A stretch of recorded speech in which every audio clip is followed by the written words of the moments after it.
Buenos días a todos. Voilà, je continue en français. Je suis très heureux de m'exprimer dans cette magnifique réunion. Et je voulais vous dire que je suis donc Jean-Charles Savignac. Je suis le président d'honneur du groupement européen Truffes et Trufficulture et aussi de la Fédération française des trufficulteurs que j'ai présidé pendant quelques décennies.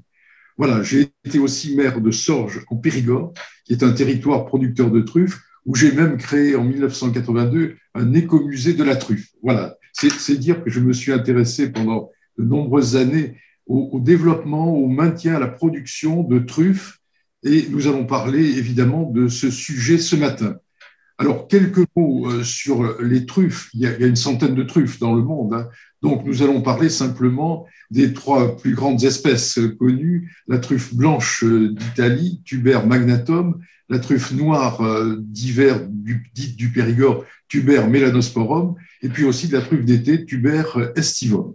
Voilà. Alors, il y a une dimension culturelle très importante dans le sujet, mais je vais aborder surtout ce matin les aspects économiques et sociaux de la culture et de la récolte des truffes et de la trufficulture, et vous allez voir que c'est assez impressionnant. Alors, je commence d'abord par les aspects économiques pour dire qu'il y a des retombées très importantes dans la récolte et la production de truffes. La truffe est liée à un arbre et le fait qu'on la trouve, qu'on la commercialise, génère des centaines de millions d'euros en Europe actuellement. Il faut avoir conscience de cela. Il y a des conséquences qui sont à la fois liées directement à ce phénomène de la culture et la production de la truffe, et puis il y a des conséquences indirectes économiques très importantes aussi. C'est un facteur de développement important pour plusieurs régions de l'Europe. Alors évidemment, l'activité économique, c'est d'abord la production des truffes, la récolte dans les forêts, et pour ça, donc, il faut faire un travail du sol, parce qu'il faut que le sol soit assez souple, il faut également de l'eau, il faut également apporter, le moment venu, des plants et entretenir le sol pendant des années avant que la production commence, dans la forêt ou à côté de la forêt éventuellement, mais on crée une plantation quasiment forestière, hein. Donc, une fois qu'on a fait ce travail du sol, il faut faire des installations tout autour. Et tout ça, ça génère une activité économique, de la vie économique et un chiffre d'affaires qui est assez important. Il y a une valeur ajoutée, on l'a estimé en Europe à 300 millions d'euros à peu près, 300, 400 millions d'euros, vous voyez, globalement pour l'Europe, mais c'est un phénomène sensible, hein. Alors, indirectement, il y a beaucoup d'activités qui sont liées à la truffe. Parce qu'une fois qu'on a récolté la truffe, avec l'aide de chiens, donc il y a tout un commerce d'alimentation du chien aussi qui est derrière, il va falloir les vendre, les apporter sur des marchés, et naturellement, ça crée de la vie, une vie sociale importante, j'y reviendrai, et on a aussi une préparation de la commercialisation des truffes, des ventes dans des épiceries, dans des commerces, dans des marchés. Il y a l'expédition. Alors, surtout, il y a les conserves de truffes. Il y a des préparations spécialisées à la truffe. Il y a toute une activité commerciale, des charcuteries et naturellement la restauration. Les restaurants utilisent de la truffe. C'est un produit de qualité extrêmement apprécié. Et on peut dire que même dans certaines zones, c'est un produit phare pour la gastronomie, hein. Voilà. Tout ceci montre qu'il y a des retombées économiques pour la truffe et qui sont liées à cette récolte des truffes.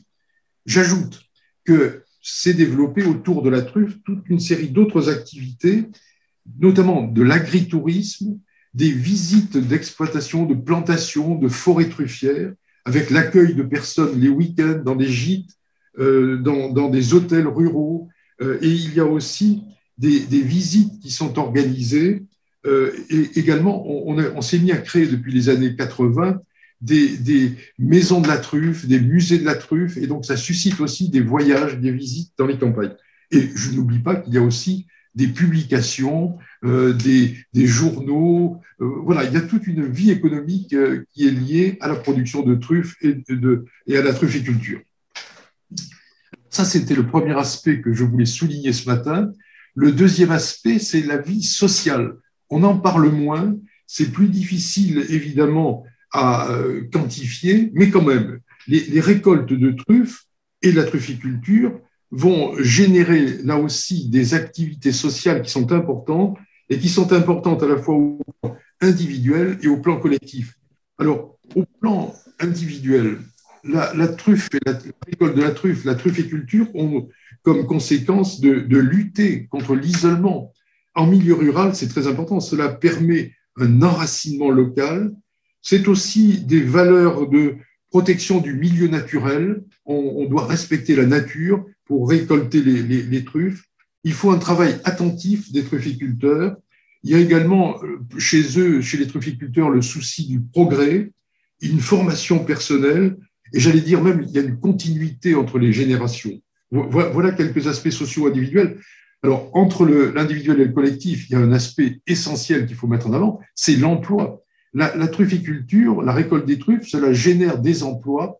Combien? Il y a des emplois qui sont à temps plein, d'autres qui sont à temps partiel, il y en a qui sont à certains moments de l'année, d'autres pendant toute l'année. Voilà, mais globalement, les trufficulteurs, lorsque nous y réfléchissions dans le cadre du groupement européen Truffe et Trufficulture, nous estimions que pour toute l'Europe, l'Espagne, la France, l'Italie, mais aussi tous les autres pays de l'ancienne Yougoslavie, eh bien, il y a à peu près 100 000 emplois qui sont directement ou indirectement à temps partiel ou à temps plein liés à la truffe. C'est quand même quelque chose de considérable.